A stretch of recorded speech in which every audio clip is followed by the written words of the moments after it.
오늘은 사업가의 창의력에 관해서 좀 얘기를 해보려고 해요. 이 주제가 굉장히 조회수도 안 나올 것 같고 애매하긴 하지만 차별화를 하고 어려운 시기에 살아남으려면 창의력이 필수라서 사업가의 창의력에 대해서 좀 이야기를 해보려고 합니다. 우리가 아이를 키우다 보면 아이들에게 창의력을 키워야 된다, 창의적인 사고를 해야 된다라고 끊임없이 이야기를 하고 창의력을 키울 수 있는 많은 것들을 시도를 하죠. 근데 정작 어른이 되면 제 나이만 돼도 창의적인 생각을 하기가 굉장히 어렵습니다. 그동안 해왔던 경험에 의존한 생각들이 주를 이루고 어떻게 해야 되는지도 모르겠고 근데 이제는 나이와 상관없이 내 경험과 상관없이 창의적인 생각을 계속적으로 하는 게 선택사항이 아닌 게 되어버렸어요.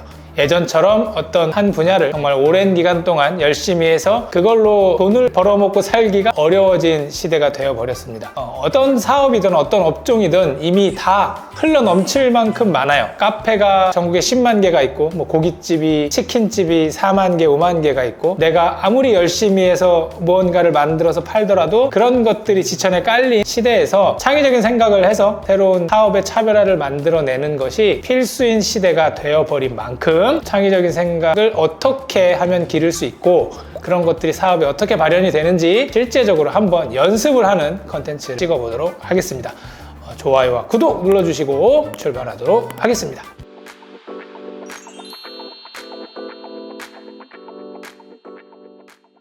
작년에 100만 명 폐업을 했다고 하죠. 그리고 올해도 아마 비슷한 숫자로 폐업을 할 겁니다. 그러면 이 폐업을 하시는 100만 명의 분들은 왜 폐업을 했을까요? 음식점으로 비유하자면 맛이 없어서, 혹은 가성비가 좋지 않아서, 비주얼이 좋지 않아서, 마케팅을 못해서, 그것도 아니면 고객 응대가 서툴러서, 이런 것들은 1차적인 요인에 불과해요. 결국엔 사람들한테 매력을 주지 못하기 때문이에요. 이렇게 돈을 쓰는 사람들은 뭔가 새로운 것들을 끊임없이 원하고 매력적인 것들을 끊임없이 찾습니다. 하지만 그 사람들에게 돈을 뜯어내려고 사업을 하는 사람들은 막상 새로운 것들을 잘 만들어내지 못하는 게 요즘 시대의 흐름인 것 같아요.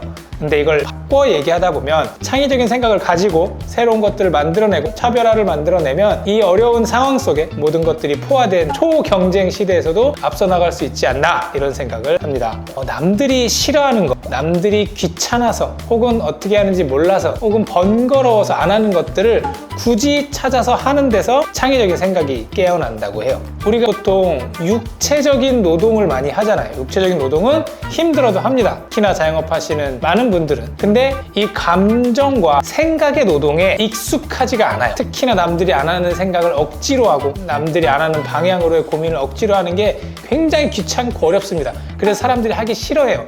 그래서 새로운 생각이 희귀한 거고 그게 차별화가 될 수 있는 겁니다. 그래서 이 귀찮은 생각을 하는 방법, 이 귀찮은 생각을 하는 트레이닝을 맛배기만 좀 보여드리려고 해요. 자, 사진을 하나 보여드릴게요. 이런 이제 가을 풍경의 사진을 보면 우리가 흔히 떠오르는 것들이 있습니다. 단풍, 풍경, 외로움, 낙엽, 쓸쓸함, 이런 것들이 있죠. 이런 것들을 쭉 적어요. 이게 1차원적인 생각입니다. 근데 이 생각을 2차원, 3차원적으로 잘하는 사람들이 문학적으로는 시인들이 이런 걸 가장 잘한다고 생각을 하거든요. 시인들은 다르게 생각을 하죠. 이 가을 저녁의 시라는 시를 보면 이 가을에 대해서, 단풍에 대해서 이렇게 표현을 합니다. 떨어지는 낙엽을 반만 눈뜬 채 죽어간다고 표현을 해요. 낙엽이라는 게 한창 생동감 있을 때는 초록색이잖아요. 그리고 완전히 죽었을 때는 바짝 마른 게 낙엽입니다. 근데 가을 낙엽은 중간쯤이에요. 애매하죠? 그거를 반쯤 죽어가서 떨어진다고 표현을 해요.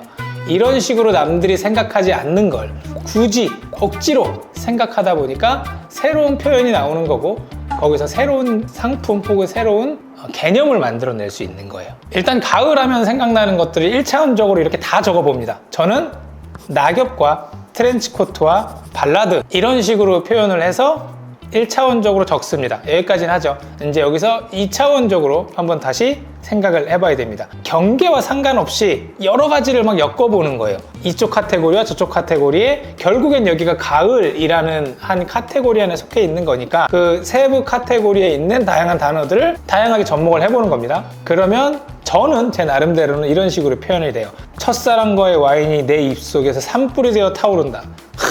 얼마나 시적인 표현입니까? 그냥 짱구 조금 굴렸더니 이런 게 나오는 거예요. 좀 써보고 짱구 굴리니까 이런 게 나오는 겁니다. 자, 그러면 우리가 이제 이런 시적인 건 연습을 했으니까 사업적으로 어떻게 엮을 수 있냐, 이거를 한번 표현을 해볼게요. 일전에 저희가 브랜딩 했던 대림시장의 불티나 이모네전 같은 경우에 최초의 아이디어 회의를 할 때 이제 거기가 가지고 있는 컨셉이 전이었잖아요. 굉장히 맛있는 전, 따뜻한 전, 이런 것들이었는데 대부분 전 하면 뭐 명절 혹은 특별한 날, 잔칫날 이런 걸 떠올리는데 이것도 일단은 생각나는 대로 1차적으로 적어봤습니다. 밀가루, 하얀색, 전통, 명절, 할머니 이런 것들을 적어봤는데 이것들을 또다시 카테고리를 세분화해서 하나씩 이렇게 적어본 거죠. 그리고 이거를 아까처럼 버무려 봅니다. 범위와 상관없이. 그래서 나왔던 최초가 풍미 있는 장인의 축복이라는 카테고리였어요. 제가 항상 말씀드리는 것 중에 어떤 사업을 하든지 그 브랜드의 핵심 이미지, 핵심 카테고리, 핵심 철학이 있어야 된다고 말씀을 드렸는데 그 철학을 만드는 방법이 이런 식으로 카테고리를 나누고 생각을 정리하고 생각의 노동을 해서 브랜드의 컨셉을 만드는 게 중요해요. 그리고 이런 게 잡히면 이 나머지의 방향이 잡히는 겁니다.